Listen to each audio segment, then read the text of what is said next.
It's over. The Philadelphia Eagles have won Super Bowl 59. Ready, down, put. Hello? You play to win the game. I want winners. I want people that want to win.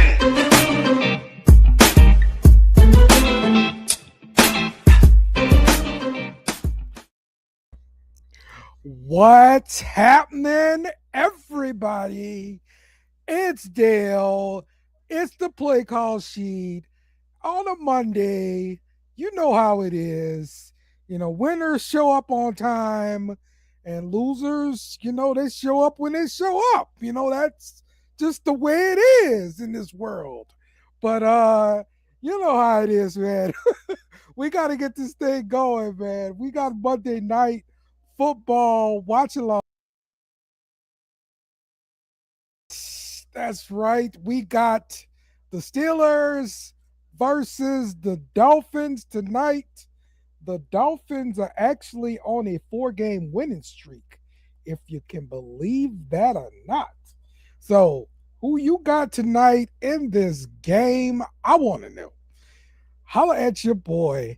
We're getting everything tweeted out, sent out to let everybody know that we are live right now on the Play Call Sheet. We doing our thing. Let's see who we got. Coach Lee in the house. What's going on, Coach?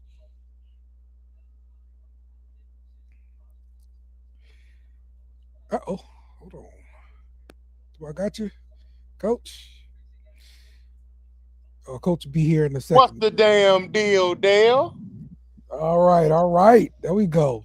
They got my boy here running solo by himself. Had to come here and run an audible and substitute till they can get in check. I appreciate that, Coach. I appreciate that. What do we think so far? This Monday night football game, it's still scoreless. Got a turnover kind of to start the game off, but still scoreless here. I just need Tua not to mess it up. In my big league, I'm up by like 80 or 90 points. He's tapped out. I still got Tua playing, so don't get any negative points to it. I feel you with that, man. I think I'm out in one just from the results from yesterday, but I got one more still pending, so we'll see what happens tonight with that. Already. So we are definitely about to get into this thing. We're gonna start off with the play of the week. So let's do that.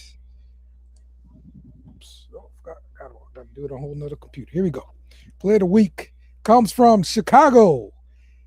Khalid Baby to DJ Moore in the end zone there for a touchdown. Yo, that was a hell of a pass. He broke between two defenders, scrambling to his right. I mean, this is a deep pass. It's cold out there. I mean, he completed that sucker though, Coach. That was a hell of a pass. It was a hell of a pass. And you talking about how cold it was. They said somebody in the stands with an RC cola. They cracked it open, and right there in real time, it started turning into slush. That's way too cold. Yeah. It got the people out there in that cold, dealing with all that stuff. Yo, man, they troopers out there, bro. I couldn't do it. You know, I'm a Saints fan. We in a dome. You know, I don't know nothing about that, man. All right. All right. As a reminder, you can support the show for free by subscribing on Twitch to STWF TV, and you can help the show out by giving us some of Amazon's money. So go over there, subscribe to that show every month. You can do it for free. Doesn't cost you a thing. And you get to support the brand. So Get out there and do that, and get your mom's friend to do it too. In that order. That's right. That's right. So, How's it feel, Dale, man? You called it. Your team that you cheer for every Sunday handle business. You only got 4 victories, but 2 of them are against the number 1 team. The number 1 team in your division. How does that make you feel? I try to tell y'all didn't want to hurt me. Okay. I try to tell y'all. Saints gonna win 5 straight. All right. You called it. Y'all gonna see. Y'all gonna see here. And all the ridicule I took earlier in the year, talking about Saints gonna win 7 games, and people were like, "What? I can't find 7 wins on the schedule." Well, now you see. Well, then, like they say, a broken clock is right twice a day. Oh man, we gonna get into more Saints talk a little bit later here. Let's talk about some news and rumors that we got going on from the week. Sean McVay rushed to the hospital after the game to be there for the birth of his 2nd child. So congratulations to the McVay family. I saw that first little part and I was like, what the hell happened to McVay? Oh, that's what it was. Okay.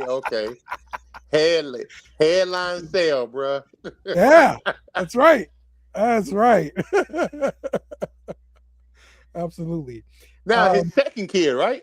Yeah, 2nd kid. I guess I must have missed that memo because last I remember, wasn't there some beef between him and a player, a golf or something involving a woman? Oh, what? I didn't hear about that rumor. I thought we had covered that at one point in time. I didn't hear about that rumor. Oh my God! So that's what got golf shipped out of town. You know what? Don't quote me on that, but I could have sworn that was a rumor that I heard. What's going on, too? What's going on? How y'all doing? Happy Monday. Oh, good, man. What's up, Tookster? Word, man. How you doing? Cooling, bro. Cooling. So, word out of New York, the Jets have fired defensive coordinator Steve Wilks. This move comes one day after the 48-20 loss to the Jaguars, who scored on 8 of their first 9 possessions. The Jets have allowed 82 points in the past 2 games, the highest back-to-back total since 2021. They've been giving up points all year long, but in this circumstance, you already fired the coach last year. No. They didn't. Last year. Everybody else needs to be out of the house except for the new head coach. Yeah, Aaron Glenn is there. Yeah, that's right. Yeah, so all these other coaches, offensive coordinator, defensive coordinator, they all need to be going too. Somebody in Arlington need to take heed to that.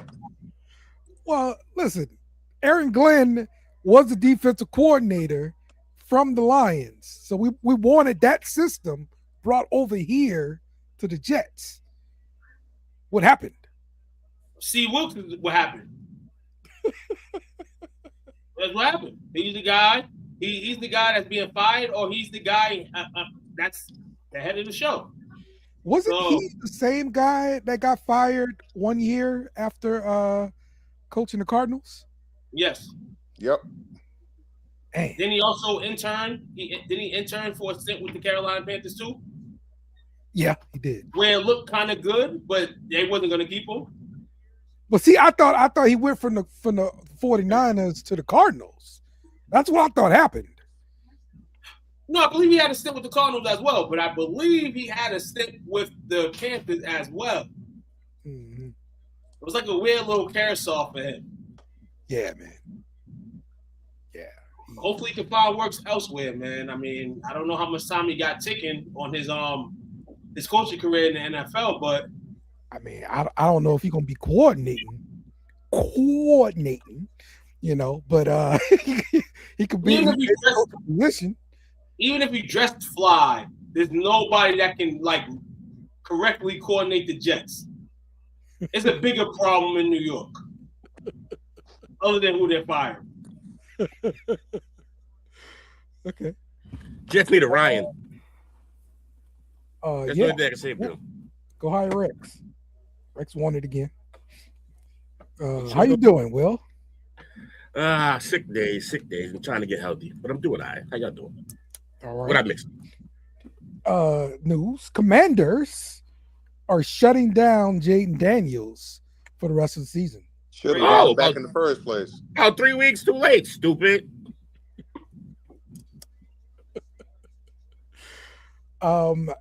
Word out of Indianapolis, Phillip Rivers is to remain QB1. Not shocking. He didn't play terrible. 12 for 18 for 28, I think it was. 18 for 28. Only 120 yards. He literally just checked down the entire game. But when you have the best running back in the league and the defense that plays well, that's all you got to do. They almost won that game. Yeah. Adonai Mitchell got a few damn targets. I was kind of pissed about that. Adonai Mitchell. Adonai Mitchell's been turning up since he became a Jet. Yeah. He's been turning up. He's been doing his He thing. must run all this stuff over the middle or pretty short. If Rivers was checking down all day and started throwing to him. Mitchell Pittman don't play for the Colts. Mitchell don't play for the Colts no more. Huh? Adonai Mitchell do not play for the Colts no more. I thought he was played Jets, right? Play for the Jets. Jets. He a Jet. That's why. Okay, my bad. But still weird that he's getting the ball, even there. Like, I don't understand. Whatever. That was his strong point at UT. He was across the middle, tough catcher type of guy. Yeah, it's just that the problem is he was doing all that, getting wide open across the middle with the Colts, and just forgot about the catch part. He couldn't catch a thing. Okay. Let's get to the major news of the week. Dun dun dun. Yeah. Torn ACL for Patrick Mahomes. Not only do the Chiefs miss the playoffs, but he's gonna miss the rest of the season. Gonna have to go through rehab throughout the offseason. Speedy play next year either. recovery. Patrick Mahomes, though. I mean, I think he'll be fine for next season. He's gonna have a big brace on and all that kind of stuff, but he'll be You don't all right. want that. You don't want that. This is what it is. This is what it is. I don't know that it will be. I know that the typical thing is to get him back as soon as you can. This team, I think we've seen the end of the Mahomes Kelsey era. By the time Mahomes is playing football again, I don't think Kelsey will be. He can always come back from retirement. You said what? He can always come out of retirement. He's not. This is why I hated the Gronk compare. He's not Gronk. Like the trail end of his career has not looked anything like Gronk trail end or when Gronk went to Tampa because he can't keep doing it. He's too old. It's done for that man. My man gave up like multiple interceptions on passes that if he didn't catch them, they were just incomplete passes. He was handing guys the ball this year. Kelsey's done. It's time to pack it up and get Swifty. It's over. Oh, yeah, man. It's a devastating blow to a Chiefs team that were already, on life support in terms of this season. And then yesterday, in fashion, this man tears his ACL. The Chiefs lose by a field goal. Yeah. It's a sad situation. Like you said, Will, now it's the when do you want to bring him back phase of the game. And if Kansas City's going to lose guys like Kelsey, going to go to a change. I wouldn't be in the rush to rush him back. Not at all. This is your prize. This is your prize possession. $500 million man. So we have to really think about in terms of the rehab and all that, and when you want him to come back. How can you see Patrick not coming back to play football if it's not a respectable playing field? And I mean that's the Chiefs as a team. Because I can see a lot of these guys at the end of the year not being here no more.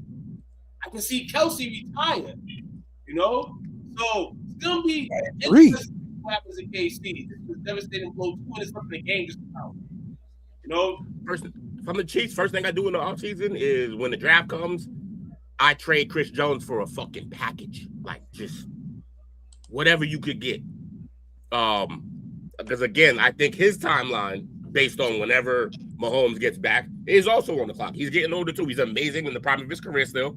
But I think by the time Patrick Mahomes is back to being Patrick Mahomes, I don't think Chris Jones is going to be the all-dominating force that you have an entire defense built around anymore. So trade him now. exactly. They got a lot. I honestly don't even know how far Andy Reid makes it after this injury. Yeah, that's what I'm saying. What if Andy Reid retired? That's fine, but there's plenty of good coaches out there that can come, and especially knowing if they got Patrick Mahomes to play with once they get there. But you're not going to have him in the beginning. No, that's fine, and that's actually better because you have a bad team that you can start to build with your guys around for when he gets back. You know what he can do. Okay. All right. What kind of coaches you think would take that job? Who we thinking about? The guy that's on staff right now, Spags. Yeah, Oh, you Steve. think someone on the staff? Huh? You want bitches? What up, Mike? I mean, right now, yeah, you got to give it to Steve Spagnuolo, right? Yeah, because he stayed. He's had many opportunities to take other head coaching gigs, and he's turned down. So that implies that it probably is him that they're looking at. And you know, I'm sure you want to bring in like one of them gurus to be OC though, because Spags, we've seen it be a head coach. His offense is okay at best. Mahomes can't fix everything. We just saw that. Clearly not the offensive mind, right? So he's got better connections right now. Like he's got the Kansas City connections to make sure, you know, he knows a guy that can run some offense. The thing is, it's easier to get it's easier to go get a head coach who wants to do all that than it is to just bring in a Josh McDaniels as an OC. Those guys want to be head coaches. There you go. Mike McDaniels joins the Chiefs as offensive coordinator. Boom. That would be phenomenal. Phenomenal. But he might have played his way out of being fired this year just towards the end. Straight. Chris Jones' contract? Yeah. Next year, he is due to be a $44 million cap hit. Yeah. Get out from under that when you can. Dead cap money if they cut him next year, $64 million. Yeah. Or they can walk away from it in 2027 and take a $19.5 million cap hit versus so maybe they let him play next year just to save the money because why not? But it's going to be kind of shitty for Jones because that team's not going to win anything next year unless they go out and get an amazing backup quarterback. And I don't know who that is. Jameis. Oh my God, that'd be so much fun. That would be fun. It would be so much. I need it now. Now that I've said it and put it in the universe, I need this to happen. Keep the spirit high in Kansas City. That might be a good pickup. Got to keep the spirit high first off. Got to keep the spirit. This is a team that's the last 10 years, basically, well, probably 7 years, dominated the league. Like, you know, the tourist attraction. This is the, you know, this is the cash cow right here, technically in the NFL. And these fans, you know, if you're KC, you want to bring somebody in that's at least gonna, you know, keep you in good spirits. Like shout out to Gardner Minshew, he's gonna do all he could, but he's not the answer here at all. Yeah, it's gonna suck for them, man. It sucks that this man here, injury man. We've seen this man be banged up, come and play, come and perform. But listen, a torn ACL, nobody's coming to play. You know what's crazy? He was already on the Brady plan and he's on it again. Year 8, I believe, is when 9. Well, yeah, no, he got hurt in year 9. I think this is gonna be year 10 that he's gonna miss. Brady missed year 9. I thought they both got hurt in year 9. They both got hurt in year 9. Yeah. Let me see. Yeah, year 9 is 1, 2, yeah, 9. But the problem is that Brady got hurt at the beginning of his year 9. Right. Mahomes at the end. So Mahomes is going to miss his 10th season where Brady missed his 9th season. Yep. And the season after they both came back to play, well, Brady came back to play, he won a Super Bowl. Maybe he's in Mahomes' future, but like you said, there's a bunch of problems within that with that team in terms of how it's structured right now, and they're gonna have to try to fix that a little bit if they feel like they can and want to contend in the future. All right, in other injury news, Micah Parsons had an MRI and it confirmed he has a torn ACL. So out for the rest of the season. What does this mean for the Packers and this defense? I mean, can they survive without Micah? It's going to be hard. Micah, because I think I saw he contributed 37% of the quarterback pressures. A third. Yes. Who's going to make that up? Right, they're counting on him. They're going to miss him. Yeah. Get some more money, Micah. Devastating blow for the Packers. Playoff push is starting for them, trying to get in, trying to fit positioning.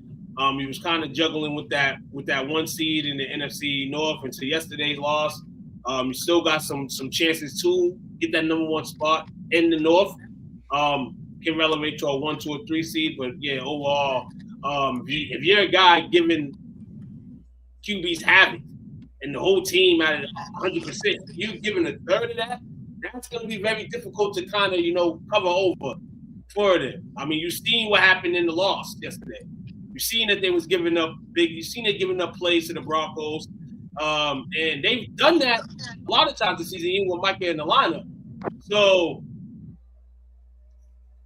yeah, good luck, Jordan Love. The rest of the way. The Packers did get positive news. Christian Watson looked like he was leaving with a collarbone injury. Well, it looked like he doesn't have any sort of permanent serious damage, so he may be able to play on Thursday because they have a quick turnaround. Quick turnaround. I'm not playing. I'm not playing him on Thursday. Chest injury. I mean, saved by grace. It wasn't nothing that was broken. But yeah, I'm not playing him Thursday. Not at all. All right. Let's see some other big injuries. Woody Marks for the Texans. Looks like he injured an ankle. Don't know how serious that is, but keep an eye on him because I know you got him on your fantasy league. Yeah, see, I'm surprised he didn't get hurt earlier than that. See his touchdown run? Oh yeah. He got spit in the air, and then ended up it was a touchdown basically. But the way he jumped in basically was just like he literally was in, and then somebody like hit him, or he landed on somebody. It was fascinating. I called it one of the plays of the day. What we talking about? Woody Marks from the Texans. Oh yeah. He got hit. Yeah, they trying to get that run game popping with him. We'll see how it goes. See how it goes long term for them. He's kind of been in work for that team this year. Despite them in the regular season before the season started having 2 guys who they thought would be in this situation right now. So yeah, Chubb was always going to be injury prone, unfortunately. And then, what happened? Mixon got hurt really early, and I feel like we never saw him again. What happened? It wasn't supposed to be a year-long injury. He will be on the IR for 4 weeks. And then before the 4-week frame, they basically stated that the injury was much more serious, and it could be a chance that he didn't play this season. But I haven't heard much since probably week 5.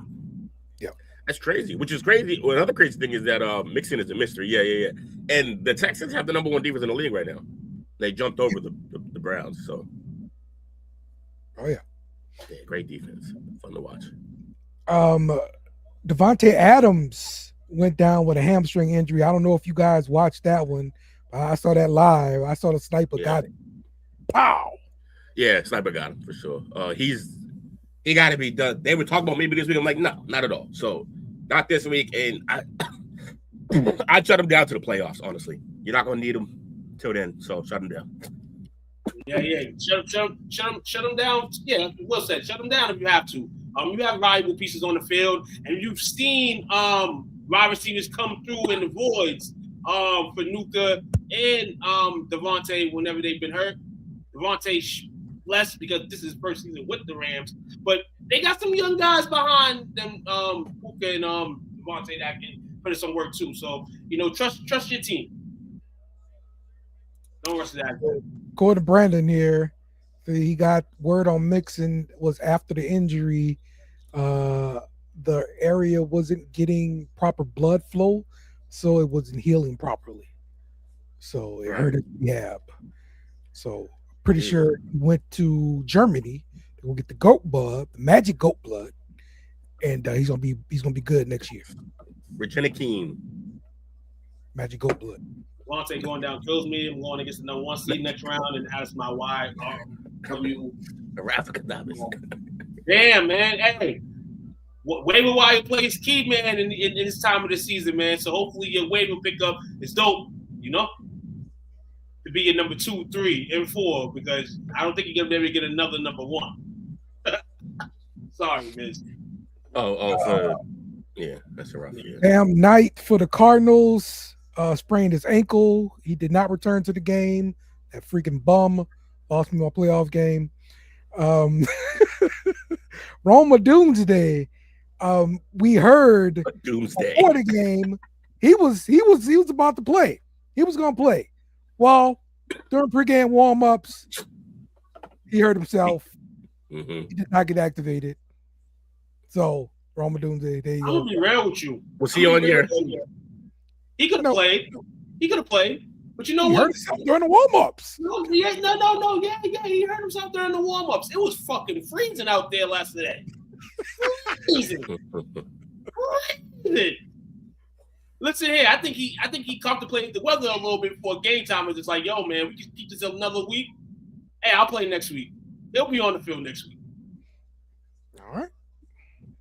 It was funny that happened though. A lot of people. That was like 3 minutes before game time. That they had probably like 5 minutes before game time. People announced it. So it's for the people that I heard that 82% of fantasy owners already had him sat down. So good thing that nobody crazy had him in their lineup where it cost them anything. Well, yes. I hope not. Yes, absolutely. Devin Neal, running back from New Orleans, injured his hamstring. He did not return to the game. Devon Vele, same thing. Did not return. Number 3. Shoulder injury, though. And Ricky Pearsall, the wide receiver from the San Francisco 49ers, who just returned from injury. Well, guess what? More injured again. Yeah, he needs to get off the Niners because everyone dies there. God, bro. That team staff, I would walk in and fire every person in that staff. They all gotta go. And I don't even care if it's not even them. You can't have this. Goodbye. Yeah. Just picture this. I don't think it will happen, but we're about 3 months away from potentially saying a Harlem team is in the Super Bowl. Because they still keep winning despite all this stuff that's going on. Yes. You're right. Who, the Niners? Yes. Yep. They still have a good team. It's just they're always dead. You're right. Yep. Right. Carrying around, do they still have a chance to win a division? Yeah. So let's look at this week. What happened? Let's start off with the Houston Texans. 40, Arizona Cardinals 20. Texans rolled offensively in a comfortable win. But Trey McBride continues to do his damn thing. I think he had 3 of them things yesterday. Trey McBride did, man. Yeah, Trey McBride, he's an awesome player. I mean, he's been stomping on yards since he's made his entry into the league. And as you said, Dale, he was phenomenal yesterday. 134, 12 receptions, and 2 TDs. Fire display. Jacoby Brissett doing the loss. Pin up numbers. I mean, we're going to not see Kyler Murray no more. We might have seen his last game a few weeks ago. But for the Texans, though, C.J. Stroud finding some confidence. 22 of 29, 260 and 3 touchdowns. Though the defense definitely helped him out. He helped himself as well. finding his man Nico Collins for 2 touchdowns. The running back game, it feels like running back committee is kind of good in Houston because Woody Marks went out, and then you got this guy Jordan that ran 401 yards on 15 rushes. So in there, Houston's catching a little fire offensively with that good defense already, just in time for the playoffs. So me, probably a little bit, kind of discredited Houston and where they was at, and I feel like they overcame. And let's see what they can do. Let's see what this playoff push can do. Let's see if Stroud his mind back together again. The injury. Obviously you get some time to dissect and study what's wrong, what's right, and I feel like he's done those things since coming back. Okay. Let's talk about Chicago beating up on Cleveland 31-3. Caleb Williams, strong passing game, and the Bears defense got 30 takeaways on the season. They really crushed the Browns yesterday. Yeah, there was no volume from the Browns yesterday. 4-14 on third downs, 3 turnovers. It was bad. It was a bad game, bad temperature, bad location to play in December. Figuring now Chicago's good. It's a bad defense. The defense gave up 31 points. That should just tell you all, because basically the Browns' defense is their offense. Young Shador couldn't get nothing rocking, nothing popping. He was their leading rusher though with 24 yards, but that's not even enough. Jerry Jeudy, did he just get a ball like snatched out of his hands by Jalen Johnson? The pass. Hold on. Yeah, I mean, let's talk about that right quick. The pass was a fucking dime, and all I saw was people talk about Shador throwing pick. The pass was an absolute dime. Only his receiver should be able to catch that ball. Jeudy, get your shit together. That's crazy. You just gave a corner an interception because you soft. Catch the ball. You have one job, bro. They barely even ask your ass to block. Catch the ball. That's just crazy. Shador can stop playing right now, this year, for the rest of the year, and he probably one first or second best QB in this draft class. So I can take that. You're gonna have bad games. Everybody's gonna have a bad game. We're not gonna cheer him on when he's having bad games. He had a bad game yesterday. ESPN stat. Overall team showing. Bad performance by the Bengals yesterday. Shout out to the Bears though, reclaiming first in the North. We'll just be killing somebody point during their point. What? Wait, what happened? Who did what? You start killing this man point during his point. I get everybody with that. It's funny. I just say it like the best draft class in a trash class. I mean, one of the best players in a draft, like trash quarterback class. Yeah, you're absolutely right. Yes, absolutely right. That's me. Should have been on top. But we wouldn't have assumed that based on where he got drafted, what happened on draft day. So that's good just for what happened. Like I get what you're saying. Like the fact that he became but. Also, is he? Dart's in his class, right? Dart's Uno. Who else is in his class? Honestly, based on just this week, Tyler Shuck's looking better. Tyler Shuck looks better. Now that I'm thinking about it. Who else? He had a great game, honestly. And last week he was running away. Like, he was going crazy. Yeah, hold on. Tyler Shuck might be him. He might be y'all quarterback, y'all. Right. I'll digress on that. We'll need more time on show. I just started thinking about who else. He's playing good football. No, he's playing good football, but he definitely had equal opportunity in terms of being in those practices, getting those reps before he was a starter. So he definitely was pitched in to take Rattler's spot. We know he was gonna take Rattler's spot. We knew that.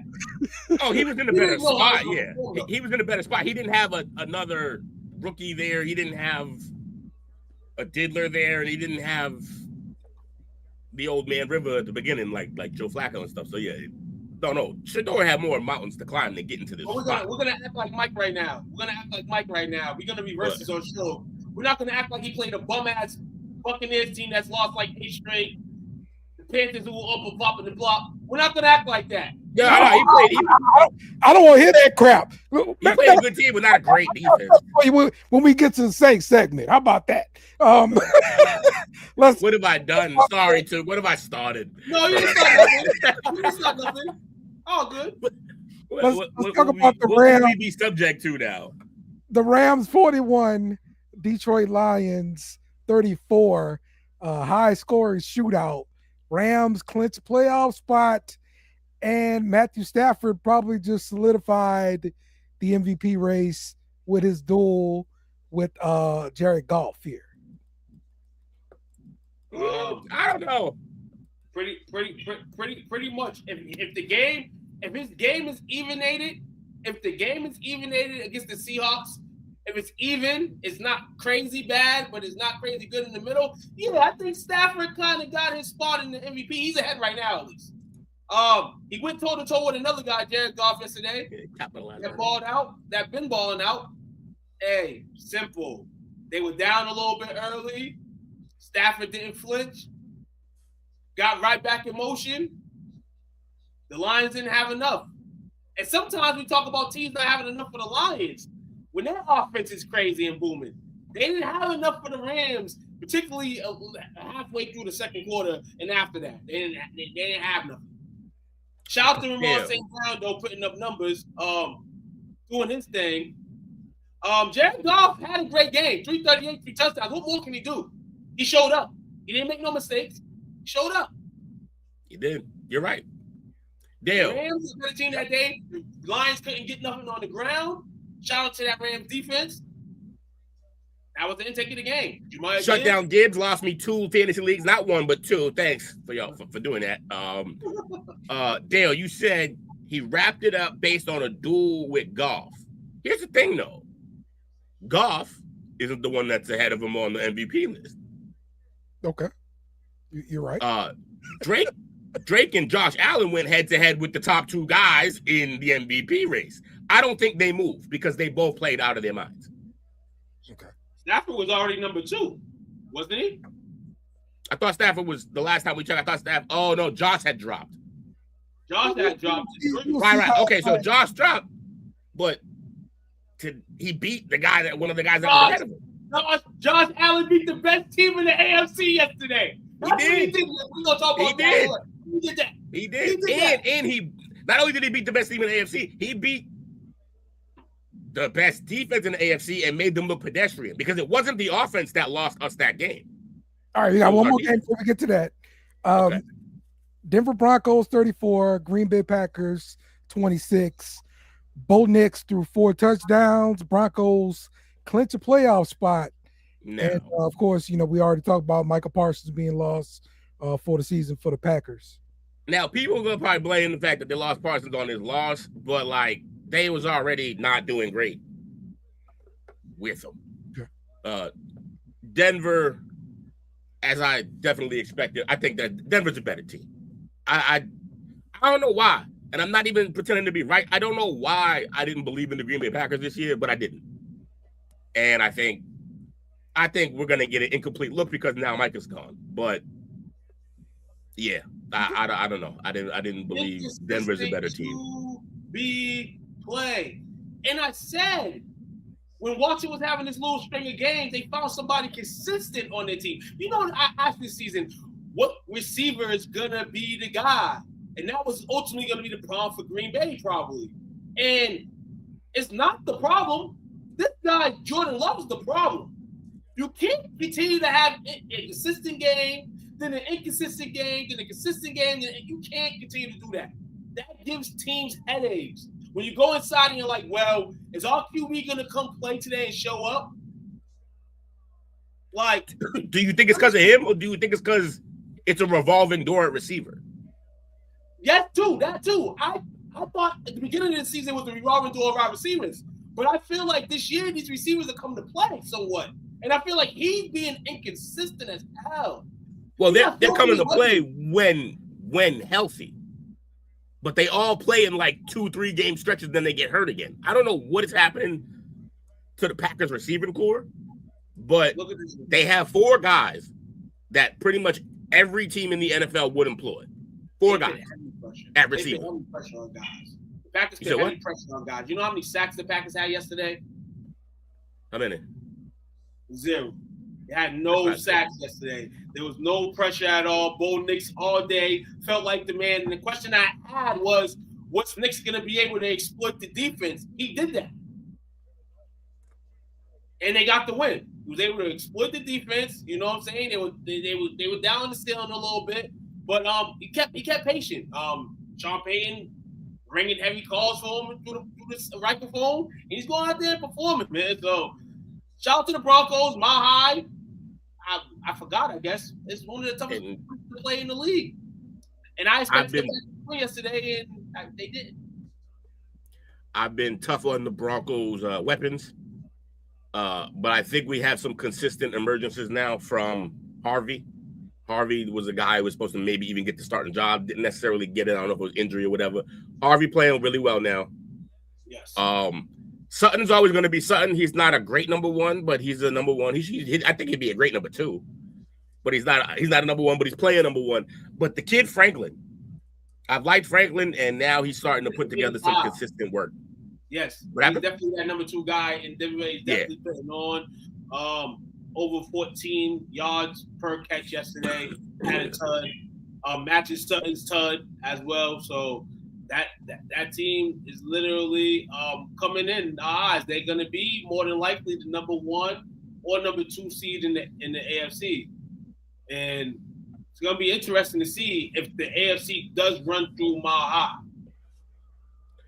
I think it's probably going to. I mean, we have an easy schedule, but I think it's probably going to run through them. It's impossible for teams to win there, especially if Denver's going to be good.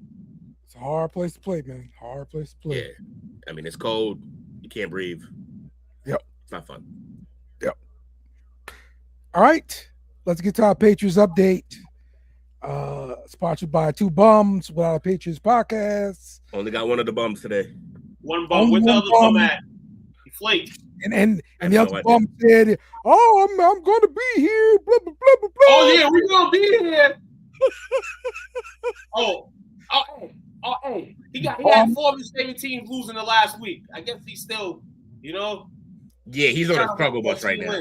He's on the struggle bus right now. We're trying to wait for a team win, man. Shout out to Jake. All right. He would have a little happiness if he was following his sons along, because the Suns are actually playing basketball better than any of us expected.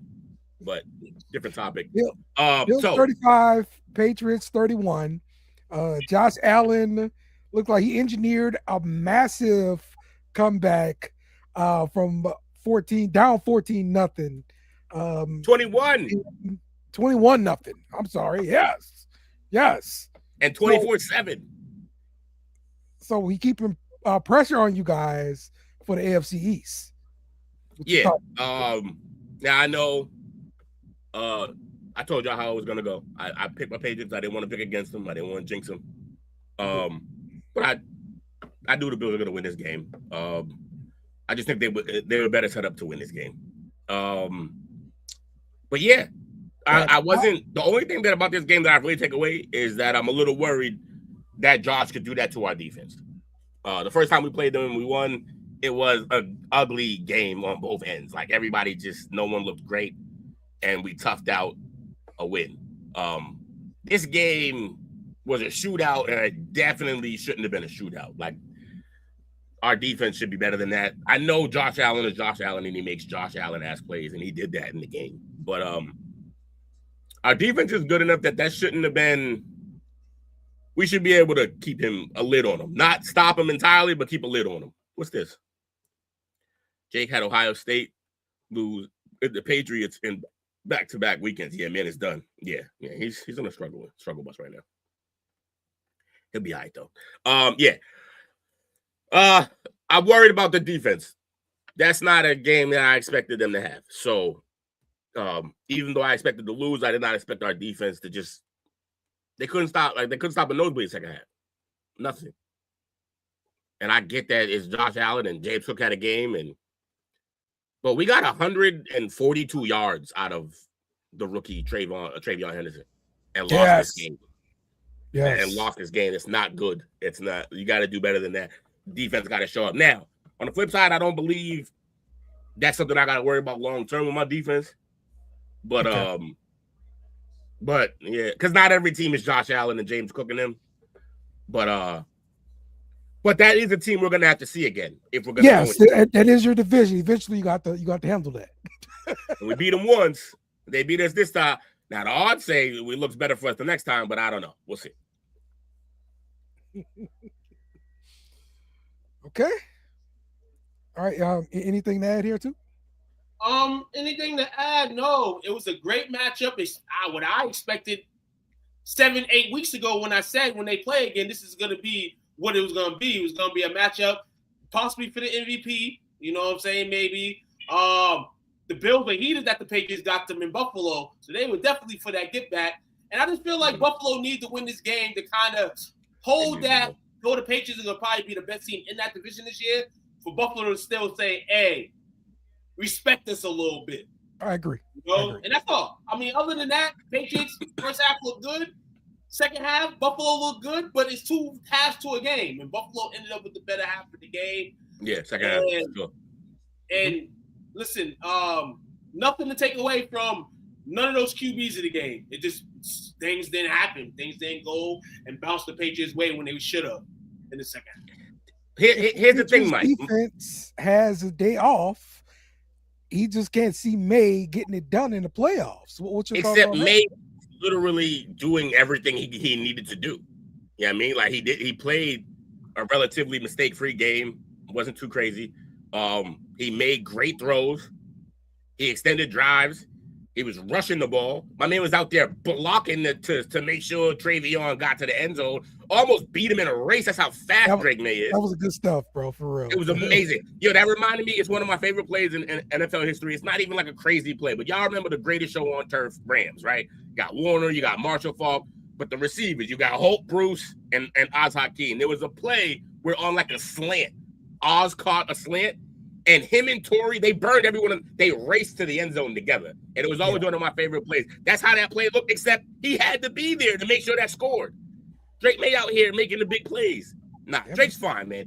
Look, if you're saying the defense has an off day, that wasn't an off day. That was a half where they gave up the booty, like at every chance. Like, that's not an off day. They played a good first half and then bent over the second half and let Josh Allen have his way. Like, that's a lot different than an off day. Like, I don't think that's gonna happen again. And also, like I said before, he's not gonna keep running into a bunch of Josh Allens who can do that. He's gonna run into Josh one more time though. Travion Henderson kept the Patriots in the game. That was the dog. Besides, I mean, obviously we know what May does, what May's done this season. Travion Henderson, literally, when you know you have a running back like that, this man, unbelievable again yesterday. I just think the Patriots, and we know this is kind of a issue. I won't say problem, but issue is, and like I mentioned with Green Bay, we know they brought Stephen Diggs in there to be the guy, but who is the guy in New England? No, there isn't one. But here's the thing, though. Most of the Patriots, like, history with Josh McDaniels, who was the guy? I'm not sitting there, but you had your ring. Yeah, Brady. You had the ring in your Edelman was good, and when it was money time, Edelman was catching the ball. You also had Gronk. Catching the ball. The money time. What I'm talking about, like I say, was money time. Playoff situation, money time. Who are your guys? There was no guys. Yeah. To move the change, coming into the season, to move the chains, it was supposed to be Pop Douglas. I don't know why Pop. No, like in terms of like we got to move the chain. Like we need in the slot. Pop was. You must have him on your fantasy team to be shaking your head like that. You drafted him, didn't you? He didn't even get a touch yesterday. No, I know. I do. You know who I got. Oh, but you got to understand. That's not like I like him too. He's really good, but he to that point of starting the season, he hadn't proved that he was that guy. Pop was making a lot of plays last year. He had a great year. And he moved the chains a lot for us. But we're supposed to be a team that everyone eats, almost the same way that the Bills are, that everyone can eat. The Bills don't have a guy. Shakir kind of, but they don't have a guy. Yeah. Nah, you're right. Them too. They don't. They don't have But guy. the guy is fucking Josh Allen, and that's I what think the Drake May has to be. The familiarity that Shakir and Josh Allen has can work. It's higher in than the one that Drake has. He hasn't been there long enough. Facts. We got to talk about Mac Hollins showing up to the game barefoot, no shirt on. He does this. It's around that time. And then he got 4 catches, 41 yards. He caught one every quarter. He caught a ball a quarter. That's not bad. Are we blaming the shoes and the no shirt? You can't do that. I can make a case. He was warmer on the field than when he showed up. Had more clothes on. I mean, Drake May only had 23 attempts. He had 14 completions. The Bills were able to get to him a few times. They sacked him 3 times. It wasn't the prettiest. It wasn't the prettiest Drake May of games. He did do some things on the ground, and he did them early. Getting into the end zone twice. 2 Patriots scores early. If he don't do that, Patriots probably lose by 20 points. If Swift would all be drunk. So that's your man. But that's the man. Hey, everybody can have a good game. Everybody, that break that going into Foxborough is difficult for both QBs. Josh Allen and Drake May yesterday. You keep saying this, and there's no proof of it. It happened yesterday. And one of the biggest games of the season at the crib. Bro, you can't call every. Here's the thing, though, too. If you call every single loss always in the shadow, then there's no way to be wrong. I didn't call this loss in the shadow. I said I'm looking at the stat line yesterday at Foxborough, passing-wise, not the overall game, because he definitely ran the ball and got some touchdowns. But I'm looking at the QB. I'm looking at the QB. I'm not looking at the rushes. I'm looking at the attempts. I'm looking at the yards. I'm looking at the average. All that. It was not the illest game at all. Here's the thing, though, too. Why would we need a pass early when the running game was working so well? But when it's playoff time and it's money you don't pass for nothing. No. But when the game is in the trenches and it's money time, we just mentioned you got to get the ball to somebody. Right. So the case I'd make is just like, the running game was working. We leaned on it. Then when it came time to pass, we just didn't have the rhythm. It just didn't work out. But we also still made some passes. It's not like, wait, what's it say? Let to get rowdy. Cowboys up next. Keep going. Nah. This ain't gonna be one of those situations. All I'm saying is I don't really. Again, I'm not gonna overweight this game for any aspect of the game. I'm not gonna put too much weight on it. It's a good game. It was a high. It was a. Did this matchup mean more than the first time they matched up? You could make the case for the team. Yeah, I can make the case for Drake that the first matchup meant more because it was his first true challenge against another elite quarterback like that. But but we lost the game, but we played well. We were dominating first half. They made better adjustments. We couldn't adjust at the end. And even with that, we still were right there in the game. But we gave it up. The defense gave. This is my problem with the game. I don't think it has any. I also don't think that this game really has too much weight on the MVP conversation. The reason I say that is because both quarterbacks did work. Both quarterbacks made plays. All right. Defenses just weren't shitting on both ends. All right, let's get a Cowboys update. Minnesota Vikings 34, Dallas Cowboys 26 on Sunday Night Football. J.J. McCarthy accounted for 3 touchdowns to exploit the Cowboys defense. And are the playoff hopes still flickering here, Took? Playoff is over, bro. You see the screen, 1, 2, 3, Canton. That means we're going to the Hall of Fame to see all these titles that we won 40 years ago. It's over. 1%. It's like your phone battery. When it's on 1%, and you're looking at it. When is it going to die? Because it's going to die soon. And I'm not going to look at my phone because I know it's dead. First hand here, shout out to J.J. McCarthy, came out. I kind of, in my mind, like Will was mentioning, like, I'm going to go with my team, but I had a bad feeling about this game on Wednesday in terms of how it might play out. And it played out exactly the way it did. The only thing I didn't see or hear was the Cowboys fans throwing tomatoes and lettuce on the field. Last night was a terrible showing, terrible way to lose the season. I mentioned it. I went on a rant last night. If you didn't watch it, watch it again in the page. I posted it live last night. 3 minutes and 12 seconds left in the game. Put it like this: the Cowboys season it's wrapped up like this. Against the NFC North, we didn't win against the NFC North. The best division in football, we didn't win against them. We went 0-3-1. Technically 0-4. If you think about it. We lost, no disrespect to the two teams that I'm about to mention because they are good this year. They are actually better than good. We lost to the Broncos. We lost to the Bears. Teams last year that were bad.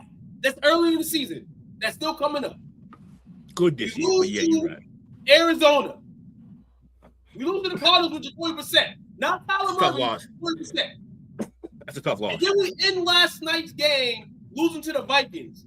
That's to wrap our season up. I'm not talking about no injuries or none of that because regardless of that, I'm still a fan of my team and I feel like my team should do some things. Defensively, for 3 weeks, we played our best football and that's all they gave us. And I just started to think, honestly, dog, that the ride was going to be over. They just have to go play those games on Sunday, and I'm happy that last night Mike has got us out of here. And we can't speak on no hopes or could be's or how about this. The Eagles are not losing 3 straight games. The Cowboys might never win 3 straight games if that was the case. Wrap this up. Wrap the team up. And next season's next season. I'm just going to say this one time. Get rid of Evil Fools. Dude blitzed one possession yesterday and got a pick. And didn't do nothing like that the rest of the game. Nothing. Cowboys. Shame on the offense. 2 for 5 in the red zone. Not going to win you football games. 2 of 12 on third down. Not going to win you games. Literally led in every category in the game ahead of the Vikings last night and did not win the game. Terrible showing. Dak Prescott, that's how you come out against J.J. McCarthy? That's how you come out? Damn shame. Don't want to talk about these boys no more. Nobody in the world should want to talk about the boys. Please talk about the teams that are in the playoffs, sniffing the playoffs, and been playing good all year. My Cowboys, I don't care how much money they giving everybody, because they don't give no money to us, so therefore, we ain't going to talk about them. They can be a topic if somebody else gets signed or anything. They don't deserve to be talked about any more this season. All right. But you're going to have to at least deal with the next 5 minutes or whatever, because I'm about to talk about it. I'm about to make a case for y'all. Just a small case. I also got a question for my Cowboys fans. Actually, I'll go with the question first. How y'all feeling about re-signing Pickens now? I love Pickens. Y'all can't re-sign this man. Absolutely not. Absolutely. And this question is more for Coach, because Coach was definitely heavy on wanting to re-sign him next year. You can't re-sign this guy at all. How do we go from this guy's the number 1 receiver to you can't re-sign? He is. No, he is. Here's the problem. I wouldn't even franchise tag him, bro. I'm not going to lie to you. Here's why. That tag's expensive. That's an expensive tag, and that's money that you absolutely have to put on your defense and nowhere else. Yeah, you can't. We're under the cap a lot. Like we can't even make a lot of moves in the offseason. But what we already have, what we already signed. People like Trey Diggs, they're getting paid $100 million. He ain't playing. Like that getting paid $200 million. Can't throw a touchdown. And that's part of my problem. Part of my problem. When you have a $200 million quarterback, you then can't have 2 27+ mil receivers because you're paying him $200 million to make a guy who's not $27 million a year look like it. That's what you're paying him $200 million to do. You can't sign Pickens, man. You just can't. You gotta let him walk. I wouldn't franchise tag him. I wouldn't nothing. Want to know why I wouldn't franchise tag him? Because franchise tagging him is the first step to his unhappiness. And he's already disappearing in games when he's happy. Absolutely not. Cannot sign this guy. Put that money somewhere else. Go draft a receiver, get a guy on a rookie contract who can play. I don't care if you got to spend the high one, whatever the case may be. You can't sign this guy. Now, the case I make is that because of that guy, I'm not going to hold this game as much against y'all, but y'all can't lose this game. But also, Shout out to McCarthy, man. He just played a good game. I think we all forget that the Vikings. I think we forget that the Vikings actually have a really, really good roster. It's literally the only problem is what their quarterback is going to do every week. And this week, he showed up. Now, you can put that on your defense and say, oh, it's because of them, and Diggs ain't out there, and Bland made some plays, but overall, you could put that on him. I mean, you could put that on the defense, I guess. But honestly, I just think he played well. No. You can't put nothing on the defense that fucking sucks already. You can't. It's like you automatic. No, J.J. McCarthy should have, even if he didn't have this game last night, he definitely would have had opportunities to do his thing. The thing with the Cowboys is you couldn't counter offensively. Even if he had a good game, you guys on the other side couldn't counter that. Brandon Aubrey, the best offensive player on the team, 5 field goals, bro. For real. He got a first down. Yesterday. He said, "No way." Receiving the number one pick. It's bad showing. Is bad. It's bad overall. You know what I'm saying? And this is what Cowboys. This is what the Cowboys have been doing for years and years. And this is why, probably for about a month, I kind of was on the track. I see Coach kind of trending like, well, maybe situation. Draft time. Me and Coach been on opposite ends this year when it comes to the Cowboys. Last year, I was the one doing this at the moment, and Coach is like, nah, it's all for the boys. This year, I've kind of been off. Coach kind of been trying to keep me hope, so I keep hope. But no. The only thing I wish that happened this season was tomatoes and lettuce was thrown on the football field. That's how disgraceful this shit was. Real talk. I don't care about Michael Parsons getting traded. At the end of the day, we had to deal with that. But we grown-ass men on the football field. We need to stop blaming Jerry Jones for shit, first off. Because Jerry Jones don't fucking play. Jerry Jones tried his best. No, but his hands are all over the team when they don't need to be. His hands are all over the team, but I'm going to be real with you. This year. I don't blame him this year. I think that's what I'm saying. This year, I feel like he let the coach. I feel like he let people be people. You know what I'm saying? And he was Jerry, but he wasn't Jerry crazy. You know what I'm saying? And the only blame I give Jerry for this year, too, to Jerry this year is he let the black cloud hang over y'all early with the Parsons shit. That's it. That's the only thing. Other than that, he's got a black cloud, though. There's going to be something. There's going to be something before the season that's being discussed, a contract or something like that. It didn't need to be that. Last year was Dak. Yeah. What I'm saying is it didn't need to be this year. He could have signed him earlier for cheaper.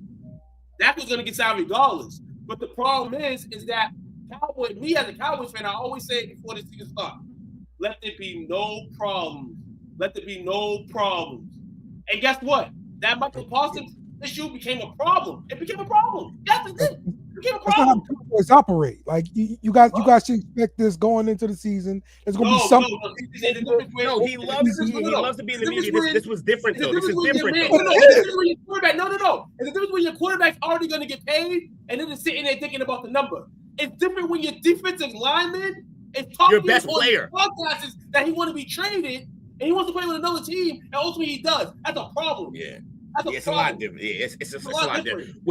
With Dak, it was never actually a question if he was going to be there or not. They were just worried about a number. With Micah, that hung over them. How do you lead if nobody in that locker room? I'm not saying he's even a great leader, but how do you lead if no one in that locker room even knows if you're going to be here in a month? Like that, it's a lot different. The situation's were now. To Dale's point, yes, every year it's something with the Cowboys. That's how they operate. The team should know that. I understand that. But Parsons, when it's literally, look, you guys can like make the joke about Aubrey and all that stuff. Coming into the season, by far your best player was Micah Parsons. Now, does he get taken away sometimes when he shouldn't? Sure, fine. The most destructive and disruptive player on your team, on either side of the ball, was Micah. And then you come in with this weird cloud of, is he even going to be here? And at first, that wasn't even it. It was like, all right, what's the number going to be? What's the number going to be? Or is he going to sign? It's taking too long. Then it's like, oh, it's a possibility. He's not even going to be here. And then like Took said, he's saying stuff on the podcast. Like, this is kind of crazy. Why is this happening? This is different than figuring out a number for Dak. That's all I'm saying. It's different. I just think that's the only, but other than that, I don't think Jerry. Right. I don't think Jerry did much this year that was negative. it's overall on the team at the end of the day because after all these weeks of him not being there, Micah, you still have to play football. You got to be grown men. You got to go out there and play. You lost to fucking Arizona on national TV, Dale. You lost to the Cardinals on national TV. I don't talk about this guys no more. It's over. Season's over. We lost. But yeah, here's the other thing. About back to talk about Pickens and some Mike said he thinks he's a number one, but on the bad team. Pickens is the type of guy who just wants to be affecting the game, but he in his brain he only thinks he's affecting the game when he's getting catches and yards. Teams learned that actually before and after the catch, Pickens is a more dangerous receiver than Lamb. So they've been letting Lamb eat, and they've been putting one over the top on Pickens and shutting him down. And it's Shoddy got to figure out how to get that guy the ball. His immaturity was the issue. With Micah? You're gonna deal with some kind of diva-ness when you got a receiver. Like that's it. That's how they operate. Yeah. Then that's on the coach. I mean, sure. But also, Shoddy is like, what do we expect? Like, I know you pay a coach to come in and coach, but like, this is just his first real coaching gig as a head coach.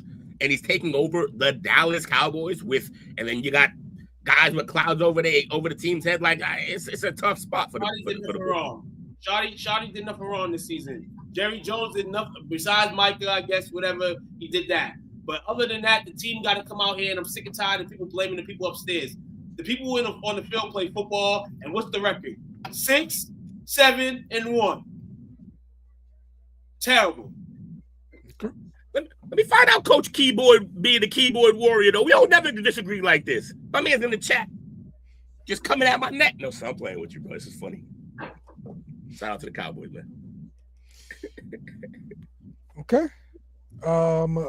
So let's go ahead and move forward in the show here. Move over to the Super Bowl champions, the Saints. Go ahead. Let's go. Oh, here come them Saints. Oh, yeah. There they go. The hottest team in the league. 2-game winning streak, baby. 2-game winning streak, baby. Ooh. All right. Listen. I enjoyed this, low-key. Not gonna lie. I enjoyed this game. I enjoyed watching Tyler Shuck play some ball, man. Yes. And look, the Saints, I ain't gonna lie though. Bryce Young did ball. Earlier in this game, he threw a dime to Jalen Coker. I mean, deep pass. You couldn't play it. Dion couldn't cover that. He threw another pearl late to Leggett. Yes, he did. Yes, he did. That little midget can throw some passes when he wants to. But as with the last game, the Saints pretty much kept the run in check. Besides Bryce Young chipping in his 49 yards on the ground, but Rico Dowell held to 29 yards. Chuba Hubbard held to 29. I'm sorry, Dowell held to 49 yards. Chuba Hubbard held to 29 yards. The Saints on offense, the running game, wasn't that great. We did get some good runs from Devin Neal, but he got hurt early, left the game with a hamstring after he scored like a touchdown. Tyler Shuck chipped in, got a few runs in, but that needs to be improved upon. Shout out to Chris Olave. He took over one drive, like literally took over. Never seen him take over a game before in my life. He took over the freaking game. We'll see it again. He got 6 catches, 85 yards, 1 touchdown on 9 targets. He was doing his thing. Vele, the big receiver we traded from the Denver Broncos, he was doing his thing. He caught one ball over the middle. That sucker was real high, and he went up and got that sucker, man. Shout out to Vele. Chase Young was a monster on the edge. He had a series where I felt bad for the tackle. Like, that this man got kids. You taking food off his table now,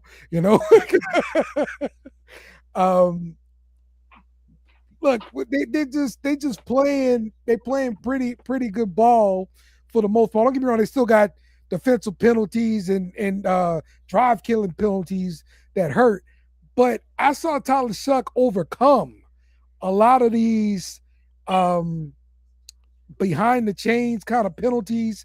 You know, you make a good play on first down, all of a sudden your offensive line holds a second down, so it's like 2nd and 13 or something. Well, the kid overcomes it and he converts first downs. Like that's all you can ask for from a quarterback, and he's largely doing it without a run game. I can't wait to see what happens when he gets like an actual number one receiver in a running game. I was wrong. It seems I'm wrong about Tyler Shuck. I have to admit that. I like what I see. Don't act like you upset to admit you're wrong. It means you got a quarterback. Hey, when I'm wrong, I will say that I'm wrong. That's all I'm saying. I will admit when I'm wrong when it is amazing for me, and that's the only time I will. Sometimes the first round pick ain't the sexiest pick, Dale. You know, shout out to Show doing this thing. Yeah. All that. Oh, you got to get a quarterback in the first round. Here we go. Got to do that. Okay, slow down. It's a game or two. Like, relax. You gotta turn them play up. 2 good games. Take it easy. One of them passing. But nah, look, I was bullshit there. Nah, but I was enjoying watching Shuck play. Also, just a quick sidebar. I'd like to send out some love for Sean Payton. I know y'all don't really want to hear that right now, but shout out to Sean Payton because that's what setting a culture is about. Vele is playing good, right? He was on that team. You said he was on. Bro, Judy, despite a couple random stupid ass plays, Judy playing good, and he was on that team. Payton was not scared to move really talented guys if they didn't fit the culture, and I just think that's how coaching is supposed to go. A lot of coaches scared to pull those triggers like that. He was not. Just coaches take notes. Back to Shuck, man. Shuck's balling, man, and he got different arm slots that he can release the ball with. He got some little Mahomes in his game at times. Like, yo, the kid's fun to watch. He can move. We made a big. I did see that in my film study of him, as far as the off schedule kind of stuff. But that's all he really is right now. Right, and that was my concern from the beginning, is he does not run the offense, but right now he's running the offense for the most part. He's in that category of guys like Fitzmagic and I'm trying to I want to say Brett Favre, but Brett Favre is the elite version of it, and he was able to run shit on schedule later in his career. But if you remember early Brett Favre, it was just a cannon of an arm and gumption. Like, he was out there just like, he was drawing plays up in the sand. He was ignoring plays, and he was just not running the offense and just slinging it and making it happen. That's kind of what Shuck does. And I'm okay with it for now because your team is in a state where that's okay. It's not a big deal that he does that. As y'all get better, you're going to need him to get better at playing on schedule. But hey, one of the most damaging things a quarterback can do is be able to make plays off schedule. And it appears that is his base playing style. So shout out to Tyler Shuck, man. It's fun to watch. He the type of guy who could just as easily lose you a game, but he's not losing you games right now. So right. Shout out to the Saints. Shout out to Saint Talk, man. This is the longest reigning Saint Talk segment we've had all season. They'll deserve. They're playing good football right now. Not when you play good football, you winning games, Dale. You're learning, Dale. Shout out to Dale. Shout out to Dale and Bobby for life. Yeah, they're going on a winning streak right now. I know it was based on schedule, but also you guys are playing better. Who that? I just told y'all. Try to tell y'all. About our 4 and whatever team. We try to tell you. About our 2-win team when we started saying it. Here yelling, who that? We know what the field fans are. Who that? I'm on record as saying when the Saints went to hire Sean Payton, I wasn't with the hire. I wanted somebody different. I admit that. I was wrong about that. I'm not wrong about my feelings towards Sean Payton. Screw him. Why? He left us. Why? Great coach. Got you a ring. Only ring in your history. The only time you were ever relevant in history. Don't hold on to your exes. Okay, that makes you crazy. It's not about holding Makes you on. It's stalker. about respecting what they did for you. They got you there. They picked makes your you bum stalker. ass up and got you a job. You know what I mean? They got you a place, and then they bounced. They had to. You were done. Yeah, screw Sean Payton. I hate him. I hate Sean Payton. Hey, yo, what up, Unc? 14-3, right? Still hasn't happened, has it? Can't believe he fixed his face to say that year. He said a Derek Carr-led team was going to be 14-3. Crazy. All right. So let's look at the latest. Playoffs? Don't talk about it. Playoffs? You kidding me? Playoffs? That's right. Talking playoffs, Jim. Let's look at the latest playoff projections here. The pitcher, if you will. Denver in the number 1 seed in the AFC, followed by New England Patriots, the Jacksonville Jaguars, Pittsburgh Steelers, who are currently up 7-3 over the Miami Dolphins in the third quarter. And number 5, Los Angeles Chargers. Number 6, Buffalo Bills. Number 7, Houston Texans in the AFC. In the NFC, we got the Los Angeles Rams, number 1, followed by the Chicago Bears, Philadelphia Eagles, Tampa Bay Bucks, Seattle Seahawks, San Francisco 49ers, and Green Bay Packers to round out the top 7 there. We can kind of look at some of the standings there to see what, if any, other team is going to be able to take over these spots. Lions in the Lions. NFC. Lions in the Yes. NFC. That's the only team right now that's got some hope to do things there. In the AFC, though, it's not over until they say it's over. Even Miami had some chance to make the playoffs, but they're probably going to lose tonight, so those chances go down. It's going to be a dogfight to the finish in terms of seeding, first off. We still got Pittsburgh in 4th, but by next week, depending on how this game goes and how next week goes, the Ravens can hold that 4th spot, and Pittsburgh will not be in. So, because Baltimore currently isn't in the playoffs right now. Right. So they need Pittsburgh to lose a game, and then I think they meet the last game of the season in Pittsburgh. So that's going to be interesting here. Houston Texans still have a chance in the South. Jacksonville holds that spot right now. So that's it. And then for all this work, Phillip Rivers and the Colts, they still have a chance. I don't know how much he can do. I don't think he can do much. But we'll see how it finishes. We'll see how it finishes out. I think the Chargers are kind of edged and stone in there. Shout out to the Chargers, especially the last couple of weeks, man. With Justin Herbert's broken hand, 2-0. You beat the Chiefs, you beat the Eagles. You know, when you beat the Chiefs and the Eagles, you feel happy about yourself. Just don't be like the Cowboys and mess it all up. You know what I'm saying? The Chargers play the Cowboys next week. That's the funny thing right here. Is that you play the Cowboys next week with nothing at stake for any of the teams in terms of, you know, the Cowboys especially. Cowboys are done. Eagles are not going to lose 3 straight. Cowboys season is done. They're playing with house money. So the Chargers just can't mess it up. All right. We just had a touchdown by the Steelers. Pass from Aaron Rodgers to Valdez-Scantling. Former Saints great. Valdez-Scantling. 14-3. Steelers are up. 14-3 Steelers, man. Mike Tomlin's gonna retire at the end of the. Gonna leave Steelers at the end of the year with another playoff appearance. With another playoff appearance, he's gonna leave Pittsburgh with another playoff appearance. Mr. 500 himself, huh? Crazy as hell. Yes, indeed. All right. Bear with me. I'm trying to get the slideshow back up. I just had. Oh, good, man. Like this. You're all here. Y'all watching the play call sheet here. Always tune in every Monday, 8:30 p.m. Eastern Central Time.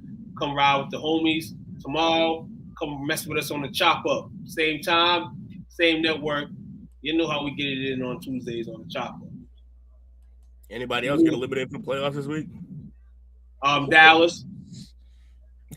No, we still got like Cincinnati. 1% chance or something like that. Miami.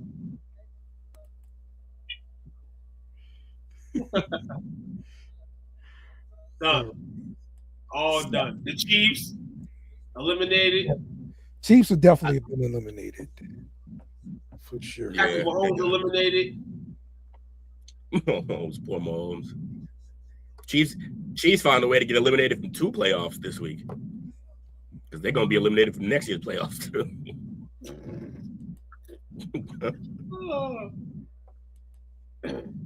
So, yeah, how often do you lose? Oh, yeah. I kind of got a feeling what slides next. I don't know if Dale does, but I do. Oh, yeah? Yeah. Let's see. Okay, we're off of this. Off of that. Judging. Let's go. MVP time.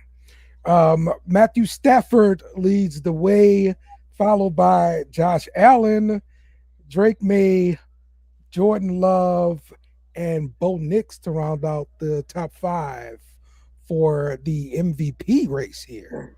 Man. And It's fair. It's a dirty game, though. And I was trying to mention it a little bit earlier in the season. It was a dirty game because you got the voters who obviously they like familiar faces. You know what I'm saying? Like, we know Stafford hasn't won an MVP before, but he's probably been in a few votes. We know Josh Allen's won one, been in a couple good ones, you know, in terms of voting. Drake literally was the guy all year. But one thing I say is when you go into a voting committee, yes, he's had some games. But as soon as a game goes that they're like, then they want to drop you to 3 when he was just 1. You know what I'm saying? So that's all I was kind of saying about this MVP process here. I hope that these guys mess up so that he can get back up there. But at the same time, this is how they wanted it. They give a second year QB the MVP, the NFL, they would have had to probably do it, but it would have been wild because of how Drake May's playing. And you can't overlook his play and not give him it. You know what I'm saying? So the hype is fun, but I actually don't want him to win it, if I'm being honest. I don't want him to win it because it sets the bar too high, and I am so tired of Patriots fans that I've lived with my whole life. I just really don't need that for him, and it's for him. I don't want him to win it for him because I think our fans are just uncontrollable if he wins that. So, but I also do think that look, I didn't think there should have been a lot of movement. I know he beat him, but he's also beaten Josh Allen, and I just think that this game was more about the defenses. But Josh Allen made more plays in this game. I will give him that, and because of that, I don't mind him jumping him. I understand. Stafford being number 1. I mean, look, I think that'll be tested in the next coming weeks without Devontae Adams, and we'll have some conversations after next week as well. You said what? I said absolutely. Stafford is looking to win his first MVP in 17 seasons. He's never made an all-pro team. He's looking to do that this season as well. Which is crazy, by the way, because of the numbers he's put up. It's absolutely crazy. Yeah, they basically have punished him for where his teams have finished every year. I get that for like an MVP award, but for an all-pro, the guy was lighting things on fire, and they basically were like, yeah, we can all do that with Calvin. Shut up. He was doing it with Golden Tate and shit, too. He played in a bad era. I mean, he played in some bad eras, not in terms of him. He's good. But then he played with Brady. Tom Brady and Peyton Manning. It's Tom by himself. Rivers. Aaron Rodgers. Rivers. Like, he got then Mahomes shows up.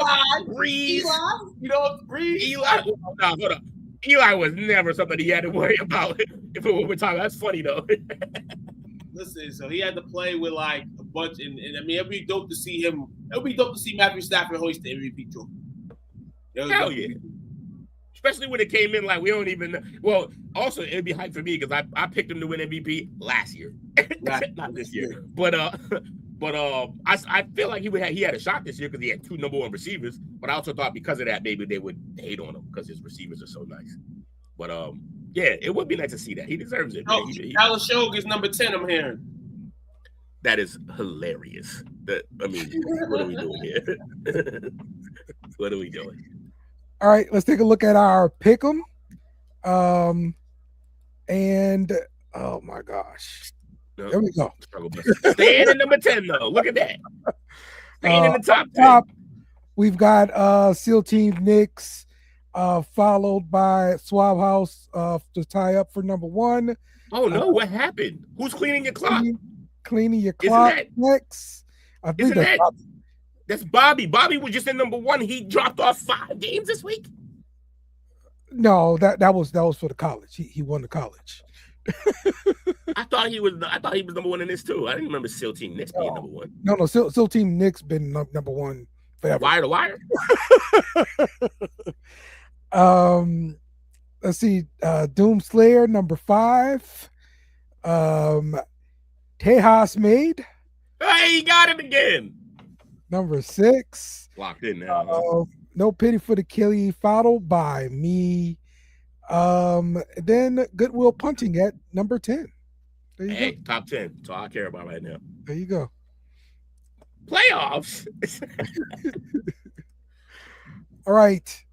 Let's talk about our quarterback, best quarterback, worst quarterbacks of the week, as well as our power rankings. Best. To start off, I'm going to go with Kirk Cousins. Best. 30 of 44. Did he just pick a Falcon? Three touchdowns and a loss. When the Saints win, he'll pick anybody. He's so happy. No, he picked them because they lost. He's so happy. He's so petty. 50 Cent over here. It really don't matter. It's the Falcons. They ain't going nowhere. It's all good. But Kirk Cousins was the best quarterback of the week. The worst, Kenny Pickett, 15 of 25, 64 yards, 1 interception. Terrible. All right. Best for me. The best for me, which is, it's not shocking, but the team is shocking this year. Trevor Lawrence. Yeah, Trevor Lawrence. Trevor Lawrence lit them on fire in front of everyone. So, shout out Trevor Lawrence. BTJ finally showed up again. I don't know where he's been witness protection, but he's on my bench. So thanks for that. I had one of the all-time scoring benches in the playoff games. It's amazing, by the way. It's 9 route either. So there you go. Yeah. He ran a slant. He's doing great. He's learning. And then worst. Now I'm grading on the curve here. There were worse performances, but for who he is and for what should have happened, Joe Burrow. 225 yards, 2 picks, and did nothing in terms of when they needed it. Yeah, that's a bad game, man. You actually still. I don't know what chances they have. I think they're eliminated from the playoffs, but are they? Were they? Yes, they're eliminated. Yeah, they are now. I'm saying, were they before that game? No, they would still have a chance to get in. Right, and that's how you show up. That's crazy. Worst QB for me, Dak Prescott. Can't come into a game like that when you're trying to keep your hopes alive. And then the best QB was on the other side from him, J.J. McCaffrey, simply because I was kind of hoping that he did, but I kind of predicted that he would have an even game. And yeah, shout out to both of those QBs, worst and best of the week. Okay. Mike is giving me Stafford and the worst to Shador Sanders. Yes. Mike was waiting to put the black blanket out for Shador Sanders. Waiting. All right. Let's do the power rankings. At number 1 for me, I've got the Broncos, followed by the Patriots, then the Rams, Seahawks, and the Bills. Oh, I have at number 5. I have the Buffalo Bills at 5. I got the Seahawks at 4. I've got the Patriots at 3. I got the Broncos at 2. I got the Rams at number 1. My 5 is literally exactly Tukes. Okay. Team pushing in. Chicago Bears at 6. And Lions are close up there too. They got to be. They just went toe-to-toe with the team that we both have at once. So, wait. No, not the Rams. Did they play the Rams? Yeah, they played the Rams. Yeah, they played the Rams. Yeah. So, yeah, I got lines up there, too. But they're not top 5 yet.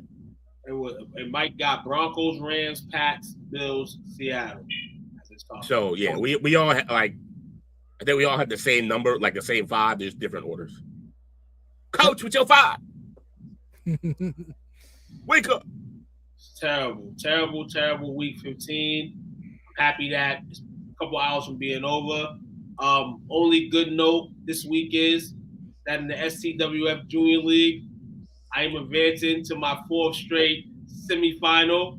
I'm looking for the first time in 4 years to get to a championship. I already been to championships in this league, but to win one. This is how it's been in this SCWF league for me. Get to the championship and lose. And guess what? We don't got to deal with the number 1 seed, man. As my man Dominic took out the fantasy guy. You know what I'm saying? I don't know how it happened, but the fantasy guy lost 2 straight games to end the season. Good. Get that bum out of here. Okay, so now it kind of changes the steaming now.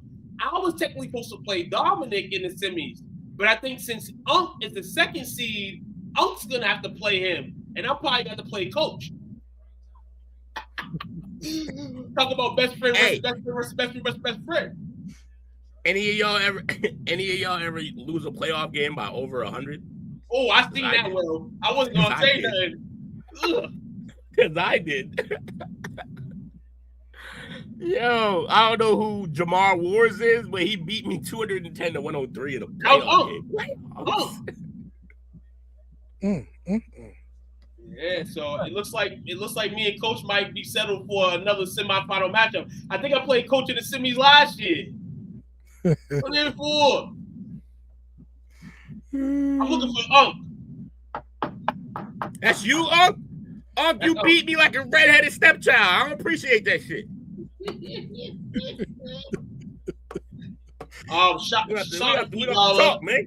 Sorry, P Dollar had to do you in. You beat me in the regular season. You came from behind to beat me. That's how I lost a lot of my games in fantasy football. Is that they would have a team playing on Sunday or Monday, and I'll lose. And, you know, it's just life. All right, man. Let's talk some college football as we got a bombshell dropped this past week when the University of Michigan fired their head coach, Sharon Moore, and it was said he was fired for cause. So it turns out he had a relationship with a staffer, and this relationship, because he got busted, he threatened to like kill himself. He threatened to harm her too, if I'm not mistaken. But anyway, he was fired. Huh? He bought the Tiger Woods package. Yes. He was fired with cause, so that leaves him with no money. But he was also arrested for 3rd-degree home invasion, a felony for up to 5 years in prison, $2,000 fine, stalking in a domestic relationship, a misdemeanor, and breaking and entering without permission, another misdemeanor. So that's 3 counts, and he was arraigned on the 12th there. So after all of this is being done, I wonder if he's going to have a future in coaching at all. I mean, he just totally just lit everything up in flames here. Man, he was this close to buying the Benoit package. Well, and then look at this today. Yes. In the news today, he spotted with his wifey. Oh, really? Yeah, because that's how it goes. You burn everything down and tell her you did it for her, and that's how the only way you get back. Keep it real, though. You gotta keep it real, though, dog. He got a white crayon at the end of the day. Bro was like, he's like, babe, I tried to kill her. Like, he was like, I tried to kill her. For you. That's how much I love you. I tried to kill her. I mean, I just think overall, like, this is what happens. If you're gonna do anything sneaky, you got to be real sneaky about it. You can't let no inside or you can't let no outside sources know, because ultimately that's why you lost your job, Sharon Moore, because you let others know, and others was ready to take you down, not only for your position, because I think whoever took him down wasn't gonna get his position, but he wasn't gonna have his position no more, you know, and it's not a racist thing as I've seen. Like, people say, oh, it's a racist. No, it's not. They just didn't want you. You're part of Jim Harbaugh's regime. They were trying to get you out any way they could, and they really couldn't get you out. You know what I'm saying? So They didn't have to you hire. gave them tea. You gave them tea to have, and then this girl coming over here talking about I might have lost the baby or whatever the rumor was, and then damn. I just don't know why. Like, if it was a problem with him being, oh my God, DK, oh my God, DK, what a play, yo! You're gonna see that in a second. There, that's crazy. If they had a problem with Harbaugh's regime, why did they hire him? Yeah, I'm wrong with that one too. No. I think no, because I felt this is why I say I don't think at the end of the day, I think his firing wasn't a racist thing. I think having and keeping him was a racist thing, because look it, you fired Jim. Jim leaves, everything happens. This guy's under the scope. You can't all the way put him on everything for the scope, then fire him when this stuff comes out and the coach that did it is gone. So you had to keep him. You had to just find a reason to get it. They probably like, we got to get his ass out. So this is old information. I think no one wanted that job necessarily because of what was hanging over them. So they went with inside. Don't get me wrong, it's Michigan, but like with the whole Harbaugh thing, I'm just saying with the Harbaugh thing hanging over it, and then wasn't it possible? Like when they signed him, wasn't it still possible that they could lose games or lose like playoffs? Wasn't that still on the table? And then they didn't. You're talking about the whole the impact as far as sanctions and all that kind of stuff against Nick. No, I mean, like all that stuff was geared toward Harbaugh, not toward him. Not the program. No. I didn't know if they were going to punish the program at all. No, absolutely. No. But you got to keep it. It's like Dale, me and you. The Patriots, for instance. You know what I'm saying? The New England Patriots, the Spy Game, or whatever. The Saints with Bounty Game. You have guys in the regime that know about this stuff. And they didn't fire their coaches and all that stuff. But if they would have fired their coaches, it would have been the next man up behind a Bill Belichick or Sean Payton that got that job, even if all of them knew about the situation. Yeah, he was going to keep that job regardless. Sharon was. He got the Mayo deal. He got the Mayo deal. Right. So here's a dumpster fire. Well, not dumpster fire, but the situation's crazy. Yeah, I don't know. It's weird. Because anyway, it turns out being a Mayo deal just because Michigan finishes because he does something dumb. If he doesn't do something dumb, does it even happen? Right. Right. Exactly. Yeah. But I can make the case. But I can make the case. I can make the case deal. If Mayo actually coaches the team well, doesn't the first move he makes isn't getting rid of your best defensive player. Like if he doesn't do those things and coaches well, he may still be there. So like it's about like. I think they were given a chance, but the leash was really short because of the situation. And then they didn't perform. And he didn't perform. I told y'all, this had happened after they didn't beat Ohio. That's Ohio State. That's not a coincidence, I don't think. I feel like if he beat Ohio State, they might have buried this. They finished exactly where they're supposed to be. And they finished exactly where they should have been in the Big Ten. Because nobody was screaming here that Michigan was going to win the Big Ten at all. No. They had teams ahead of them, and those teams pretty much were ahead of them the whole season. Right. But they were supposed to. They were at least supposed to have a solid defense, like a solid to great defense, and they got the number one recruit at quarterback. That's the only thing that you can really say about that team. Yeah, they did. And now that number one recruit is going in the portal. Yeah, I wonder where he goes. I hope so. BC, but it's not for sure yet. You said what? It's not for sure yet, but he's monitoring the situation, and we'll see what happens. But yeah, it's going to be interesting to see who Michigan hires at Hi, head coach. Charles Woodson. Hi, Charles Woodson. Yeah, that's not gonna happen.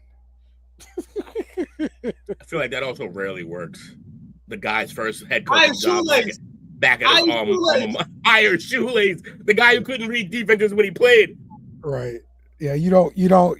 That's not your first gig at those universities. You know. Nah, right? hell, yeah, the first timer. No, that's like your first head coaching gig being for the Cowboys. Yeah, like you can't do that. So, okay. So yeah, I definitely wanted to touch on that, bro. You guys got anything else before we get out of here, man?